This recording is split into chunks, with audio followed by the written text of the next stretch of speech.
ধুর, কি সব বেরোচ্ছে। আর এই ভোটের সময় না, কে কার দাড়ি কামিয়ে দিচ্ছে, কে রুটি বেলে দিচ্ছে, সব যখন আরে থাম। কি থামবো, দেখতে পাচ্ছিস না জঞ্জাল সরাতে হচ্ছে। একটা ভালো জিনিস দেখতে পাচ্ছি না। আরে থাম, পক্ষ নেই। কার পক্ষ নেব?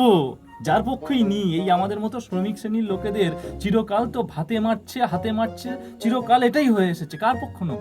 আরে তুই এত রাগছিস কেন বলতো? আরে কার উপর রাখবো সেটাই তো বুঝতে পারছি না, রাখবোটা কার উপর সেটাই তো কনফিউশন। আচ্ছা ঠিক আছে, তুই তোর এই জমা রাগ নিয়ে চল। কোথায়? তোর এই জমা রাগটাকে নিয়ে চল, হাইওয়ের ধার থেকে ঘুরে আসি। চল। চল। ও, আপনারাও তো আছেন, আপনারাও চলুন, হাইওয়ে থেকে ঘুরে আসবেন। কিন্তু এভাবে নয়, আপনাদের শুনতে হবে। রোল সাউন্ড গপ্প অরিজিনালস নতুন গল্প, পয়লা বৈশাখ উপলক্ষে হাইওয়ের ধারে সেই পথের রহস্য। রচনা সম্মান রায়।